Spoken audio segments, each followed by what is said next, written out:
Hello, welcome to the Me Too Yay News. It's August 11th, Monday. We're here to go through volume one of the newsletter. Today, I picked out some of the biggest stories out of the newsletter. I think the biggest global story is that Australia moved to recognize a Palestinian state. As we see in this headline, this leaves the U.S. increasingly isolated amongst its key allies. Israel has long wanted other countries to not recognize an actual existing Palestinian state. Um, that has mostly been the behavior of global powers to go along with Israel's request. Recently, the genocide against the people in Gaza has caused many world leaders to reverse that stance. Leaders of France, the UK, now Australia. In this article, we hear that New Zealand will likely follow suit. So many of those global powers are moving against that position. They're recognizing a Palestinian state, and it's to put diplomatic pressure on Israel to kind of cease the genocide, as it were. As we see here, Australian Prime Minister Anthony Albanese said Monday that his country will recognize a Palestinian state in September, joining a growing list of Western allies as international condemnation and anger builds over Israel's actions in Gaza. Yeah, like yesterday they killed 5 journalists. It's getting the numbers are stacking higher and higher. Netanyahu, the prime minister of Israel, has been obstinate. He's just unwilling to, it seems like, cede any recognition that the country's misbehaving, committing a genocide. He seems to be staunchly in opposition to any criticism. He comes out really strong. I believe he called this move shameful, something like it lacked shame. So there's tension and it's boiling over, and it doesn't look like Israel's going to stop without additional pressure, be it diplomatic, economic. Hopefully, it doesn't require militaristic pressure. But yeah, either way, this was really, really interesting. Australia here has moved to recognize Palestine, and we'll see if more countries continue to recognize Palestine, and what that will mean for international relations. Is this like kind of signifies another major piece of a growing global shift, a change. Something is changing in relation to how many of the great powers are understanding Israel and Israel's demands as well. Let's see what do we have next here. Here we got Trump. Trump is sorry. Trump is using the National Guard in Washington D.C. So this has caused quite the stir. Trump deploys National Guard to Washington D.C. as he pledges crime crackdown. From the BBC News here. What do we have? Donald Trump deploys the National Guard to Washington, D.C. The U.S. president says the city has been taken over by violent gangs and bloodthirsty criminals. Trump also announced that he's putting D.C. police under federal control as part of his bid to take our capital back. D.C. mayor says violent crime has hit a 30-year low. So yeah, this is kind of a big deal. Not only is Trump using some federal troops to advance this agenda, he is federalizing the local police force. A lot of people, there's a lot of like Trump's a dictator rhetoric. So this use of federal power, people see is like, oh, it's to get us comfortable with the militarization of policing, of local policing. That this is just part and parcel of a larger effort to get us used to, robust exercises of power like this, where it's like, okay, the president is unhappy with the way the streets are, so he's going to unleash the federal police to, brutalize the people into conduct that he deems appropriate. So I hear that, and I kind of respect that position. At the same time, DC has really had a tough time. The homeless encampments, the criminal activity is really bad. I mean, there's a tension because there's these people Well, the crime statistics say it's at an all-time low, which is reportedly true. So there's these statistics to back like, this is an overreaction. And there's people's actual experience, which is suggesting like, what do you mean the crime is at an all-time low? And that's been my experience of many of the urban centers that have reported all-time low crime, is that isn't reflective of people's actual experience on the ground. Also, DC is kind of an odd thing because it really is built around the federal government. It is the capital, it's the federal capital, and it's this oddity in terms of our federal structure. So I'm not quite so bothered by the implementation of federal force here to clean up the city, but I think it's going to cause a lot of tension. Also, DC is really black. It's a chocolate city, so that adds a layer of complexity. So I think the concerns around what it means to usher in federal policing into that area in an effort to clean it up. I think he said violent gangs and bloodthirsty criminals and so on. So this adds a layer of complexity and difficulty in dealing with or discussing, trying to come to some level-headed place about what this means and is it acceptable and is this a good idea for Trump to bring in the National Guard to take control of the federal police, to take control of the DC police, to federalize them. The mayor is expressing concerns. The mayor, though, admitted like we've been having a tough time. So I guess I would encourage a wait and see approach with this latest effort to bring order, take back our capital, as it were. But yeah, that's going on. So that's going on in Washington, D.C., and a lot of people are up in arms, and a lot of people are in, I'll say, a fervor of support. You know, this kind of MAGA base energy.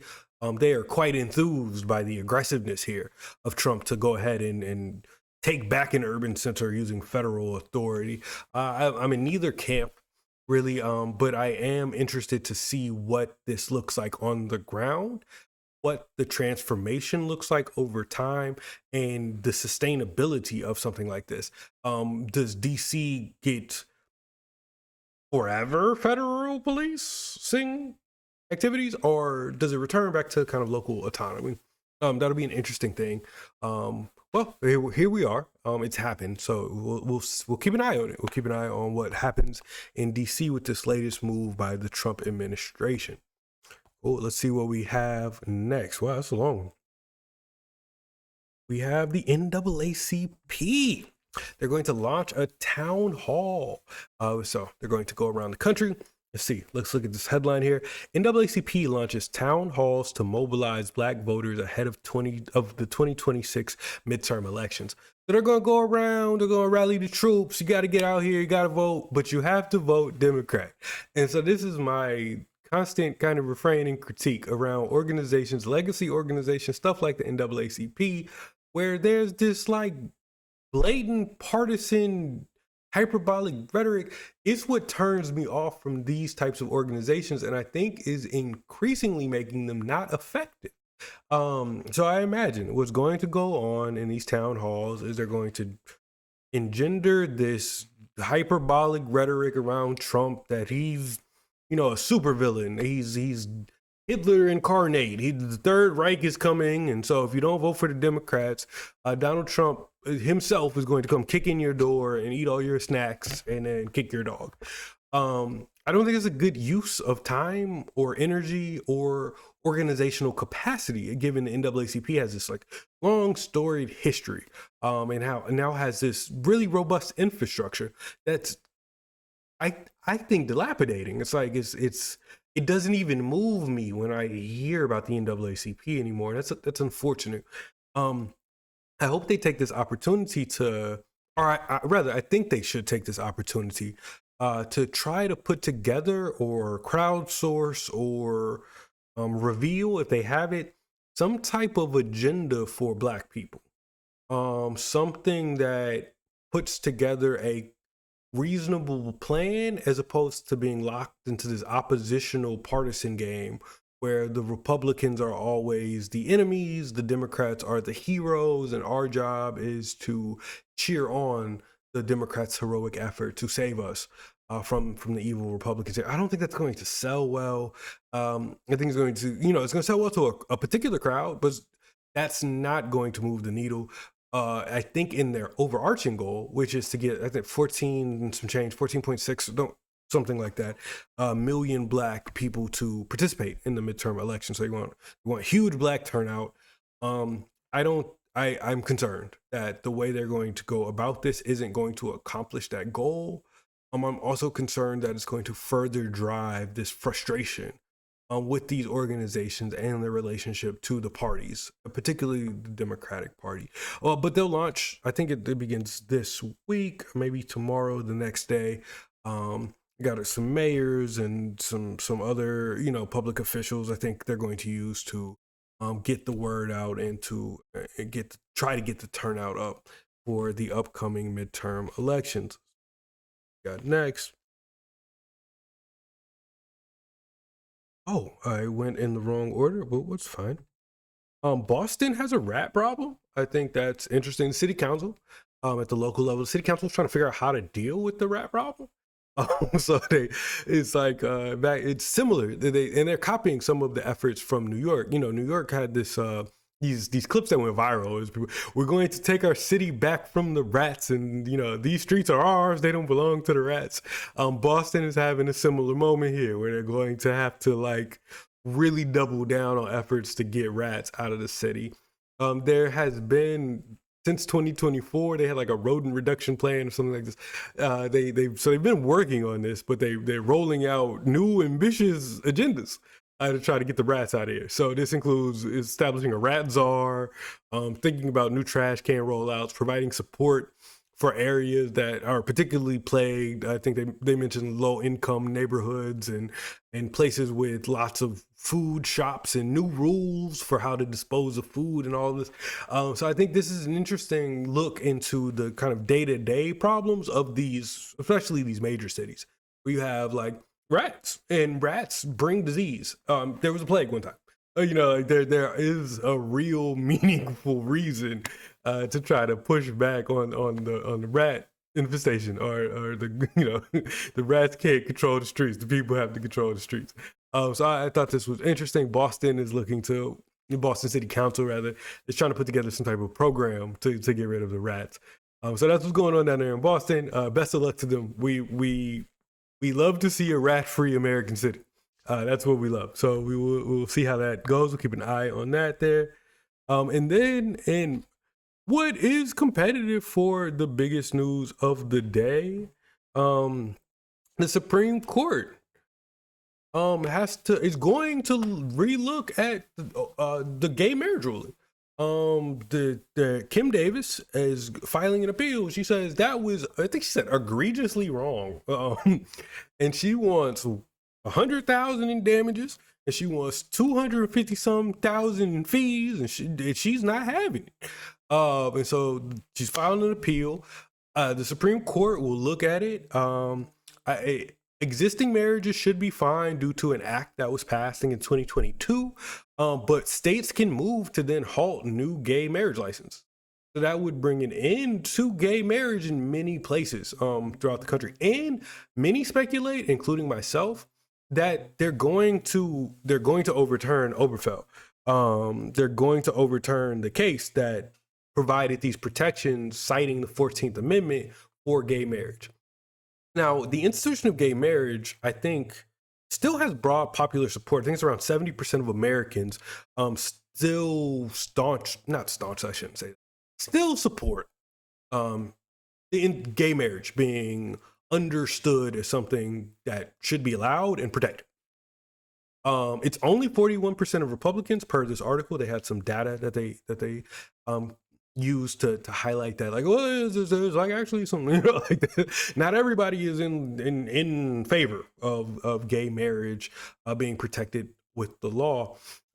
Also, that said, if I'm right, if others are right that think the ruling will be overturned, what's most interesting is that some states are immediately going to move to ban gay marriage. In fact, some states already have the legislation embedded in their constitution. They have, they're going to, and those that don't and have constituents, populations which don't want to see gay marriage stand, they're going to move instantly to propose legislation to get it out of there. Much like the abortion thing. As soon as Roe fell, boom, boom, boom, boom, boom, bunch of legislation to get rid of abortion services to make them not legal.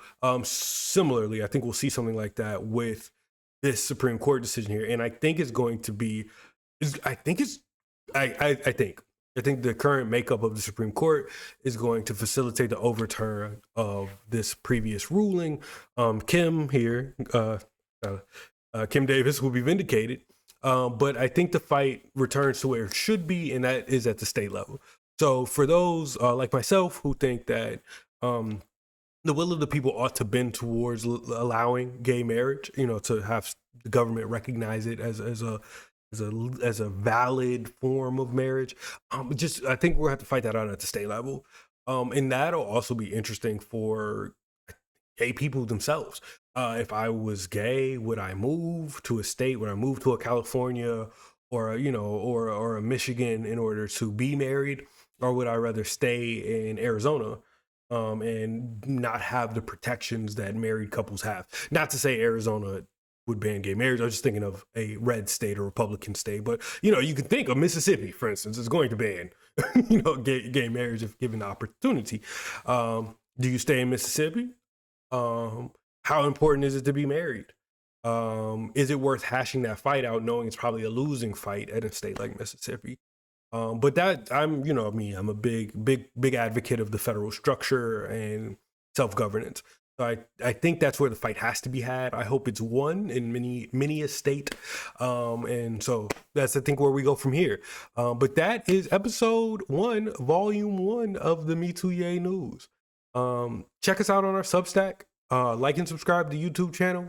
I hope to see you tomorrow when we do episode 2, volume 2. Substack is in the link below. Like and subscribe, as they say. I'll see you all tomorrow. Y'all have a good night.